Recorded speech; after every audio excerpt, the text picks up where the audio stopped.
I wanted to make a video of the drive back from Manhattan, Kansas. I took a rider up there yesterday, and in my opinion, I think it's a beautiful drive, and I wanted to share it with you guys. Now, I will say at the end of the video, my dash cam it's losing files. So I didn't get the entire drive, but I did get a good portion of it. So I think it's around 40 minutes, and the drive is around, I didn't get like 20 minutes of it at the end because of the dash cam. And I'm in the process of trying to get that figured out too. I have a message in to Van True, and hopefully my dash cam will be working. I'll be able to figure out why. The dash cam is working. It's the memory card. There's corrupt files or something, even though I have 2 brand new memory cards. Anyway, so I wanted to share the drive.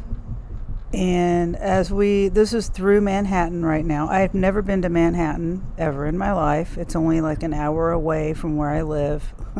And I've lived in this area forever. A little farther away, however, I live like 2 hours away. And I drive down the highway. It's down I-70, and then you go north of I-70. But I've driven down I-70, but I've never driven to up north to Manhattan. So this is your first drive and my first drive. And then I come along to there's a little scenic route that you can pull over. I can't remember not a scenic route, but a place where you can pull over and look at the view. That's how beautiful the view is. So I did that, and you'll see that here in a few minutes also. Excuse me. Okay. And, another thing is I will be I'm going to do a test. I like motivational speeches, and I'm going to try to put a motivational speech so you don't just stare at a screen with nothing to look at. I mean, nothing to hear or anything. So I'm going to try that. And if that doesn't work and I'll get a copyright, then what I'm saying right now doesn't really matter. So if that's the case, then I will put some music in randomly here throughout. And some people like the sound of the car. Kind of an ASMR thing. So, all right, I'll stop talking and let you listen.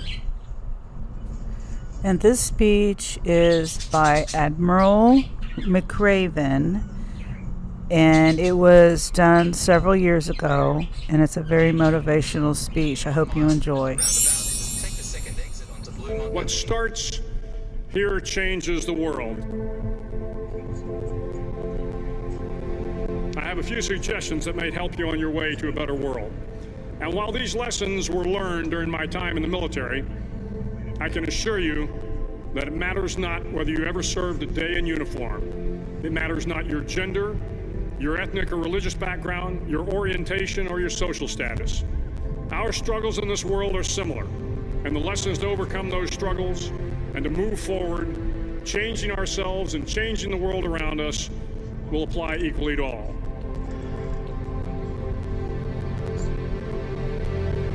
So here are the 10 lessons I learned from basic SEAL training that hopefully will be of value to you as you move forward in life.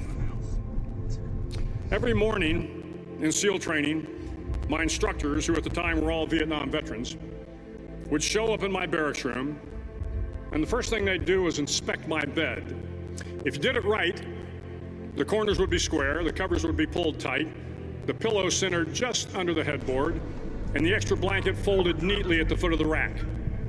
It was a simple task, mundane at best, but every morning we were required to make our bed to perfection.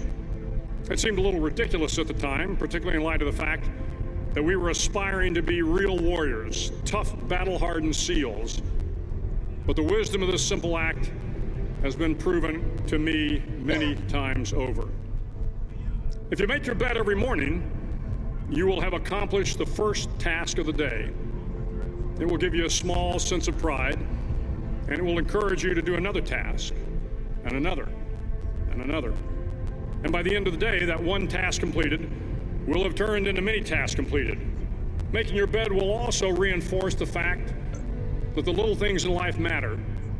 If you can't do the little things right, you'll never be able to do the big things right. And if by chance you have a miserable day, you will come home to a bed that is made,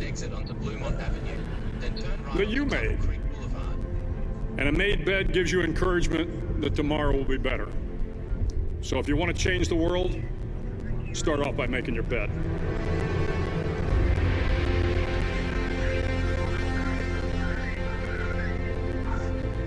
During SEAL training, the students are all broken down into boat crews.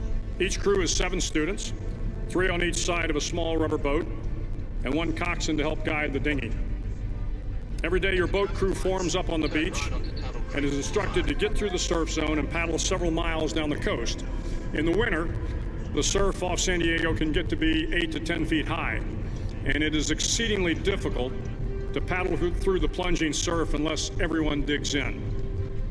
Every paddle must be synchronized to the stroke count of the coxswain. Everyone must exert equal effort, or the boat will turn against the wave and be unceremoniously dumped back on the beach.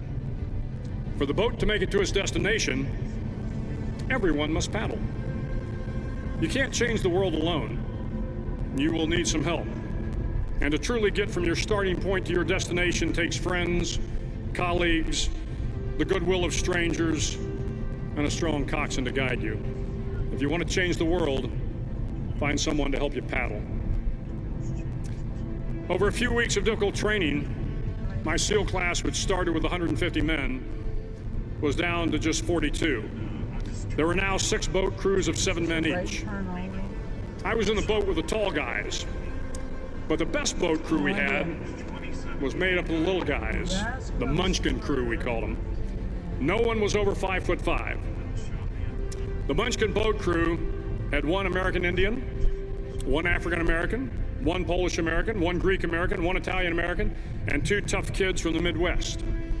They out-paddled, outran, and outswam all the other boat crews. The big men in the other boat crews would always make good-natured fun of the tiny little flippers the Munchkins put on their tiny little feet prior to every swim. But somehow these little guys from every corner of the nation and the world always had the last laugh, swimming faster than everyone and reaching the shore long before the rest of us. SEAL training was a great equalizer.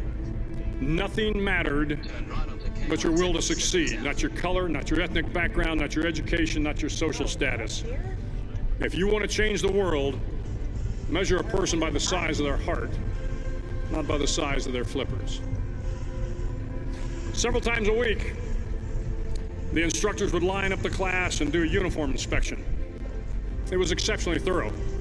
Your hat had to be perfectly starched, your uniform immaculately pressed, your belt buckle shiny and void of any smudges. But it seemed that no matter how much effort you put into starching your hat or pressing your uniform or polishing your belt buckle, it just wasn't good enough. The instructors would find something wrong. For failing the uniform inspection, the student had to run, fully clothed, into the surf zone. Then wet from head to toe, roll around on the beach until every part of your body was covered with sand. The effect was known as sugar cookie. You stayed in the uniform the rest of the day, cold, wet, and sandy. There were many a student who just couldn't accept the fact that all their efforts were in vain, that no matter how hard they tried to get the uniform right, it went unappreciated. Those students didn't make it through training. Those students didn't understand the purpose of the drill. You were never going to succeed. You were never going to have a perfect uniform. The instructors weren't going to allow it. Sometimes, no matter how well you prepare or how well you perform, you still end up as a sugar cookie. It's just the way life is sometimes. If you want to change the world, get over being a sugar cookie and keep moving forward. Every day during training, you were challenged with multiple physical events: long runs, long swims, obstacle courses, hours of calisthenics, something designed to test your mettle. Every event had standards, times you had to meet. If you failed to meet those times, those standards, your name was posted on a list, and at the end of the day, those on the list were invited to a circus. A circus was 2 hours of additional calisthenics, designed to wear you down, to break your spirit, to force you to quit. No one wanted a circus. A circus meant that for that day, you didn't measure up. A circus meant more fatigue, and more fatigue meant that the following day would be more difficult and more circuses were likely. But at some time during SEAL training, everyone made the circus list. But an interesting thing happened to those who were constantly on the list. Over time, those students who did 2 hours of extra calisthenics got stronger and stronger. The pain of the circuses built inner strength and physical resiliency. Life is filled with circuses. You will fail. You will likely fail often. It will be painful. It will be discouraging. At times, it will test you to your very core. But if you want to change the world, don't be afraid of the circuses. At least twice a week, the trainees were required to run the obstacle course.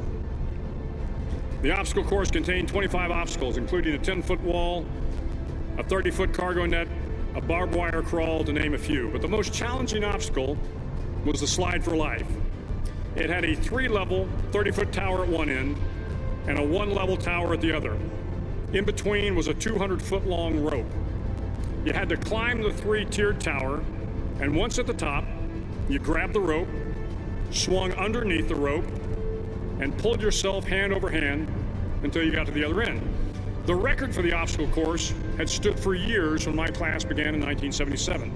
The record seemed unbeatable until one day a student decided to go down the slide for life head first. Instead of swinging his body underneath the rope and inching his way down, he bravely mounted the top of the rope and thrust himself forward.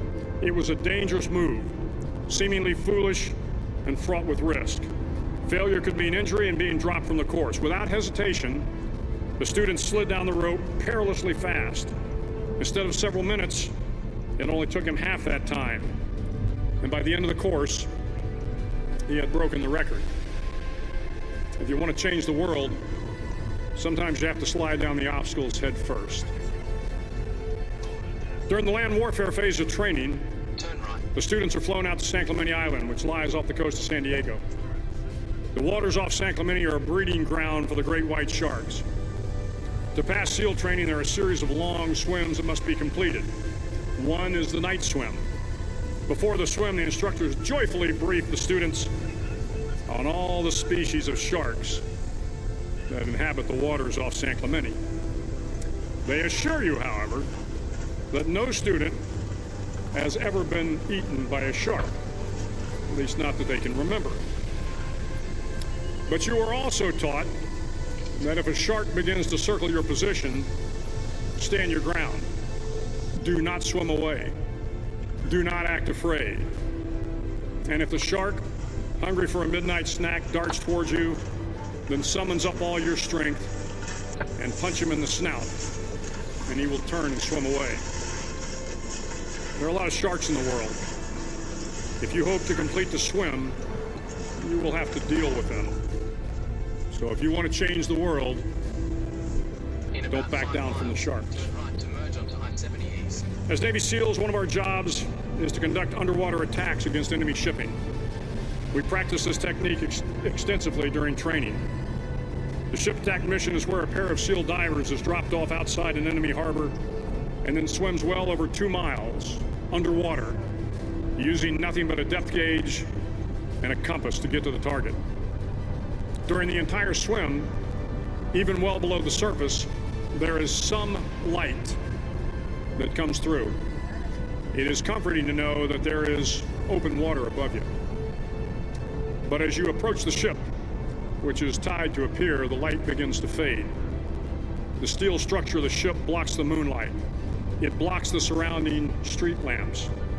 It blocks all ambient light. To be successful in your mission, you have to swim under the ship and find the keel, the center line, and the deepest part of the ship. This is your objective. But the keel is also the darkest part of the ship, where you cannot see your hand in front of your face, where the noise from the ship's machinery is deafening, and where it gets to be easily disoriented, and you can fail. Every SEAL knows that under the keel, at that darkest moment of the mission, is the time when you need to be calm, when you must be calm, when you must be composed, when all your tactical skills, your physical power, and your inner strength must be brought to bear. If you want to change the world, you must be your very best in the darkest moments. The 9th week of training is referred to as Hell Week. It is 6 days of no sleep, constant physical and mental harassment, and one special day at the Mud Flats. The Mud Flats are an area between San Diego and Tijuana where the water runs off and creates the Tijuana Sloughs, a swampy patch of terrain where the mud will engulf you. It is on Wednesday of Hell Week that you paddle down in the mud flats and spend the next 15 hours trying to survive the freezing cold, the howling wind, and the incessant pressure to quit from the instructors. As the sun began to set that Wednesday evening, my training class, having committed some egregious infraction of the rules, was ordered into the mud. The mud consumed each man till there was nothing visible but our heads. The instructors told us we could leave the mud if only 5 men would quit. Only 5 men, just 5 men, and we could get out of the oppressive cold. Looking around the mud flat, it was apparent that some students were about to give up. It was still over 8 hours till the sun came up. 8 more hours of bone-chilling cold. The chattering teeth and the shivering moans of the trainees were so loud, it was hard to hear anything. And then one voice began to echo through the night. One voice raised in song. The song was terribly out of tune, but sung with great enthusiasm. One voice became 2, and 2 became 3, and before long, everyone in the class was singing. The instructors threatened us with more time in the mud if we kept up the singing, but the singing persisted, and somehow the mud seemed a little warmer, and the wind a little tamer, and the dawn not so far away. If I have learned anything in my time traveling the world, it is the power of hope. The power of one person, a Washington, a Lincoln, King, Mandela, and even a young girl from Pakistan, Malala. One person can change the world by giving people hope. So if you want to change the world, start singing when you're up to your neck in mud. Finally, in SEAL training, there's a bell. A brass bell that hangs in the center of the compound for all the students to see. All you have to do to quit is ring the bell. Ring the bell, and you no longer have to wake up at 5 o'clock. Ring the bell, and you no longer have to be in the freezing cold swims. Ring the bell, and you no longer have to do the...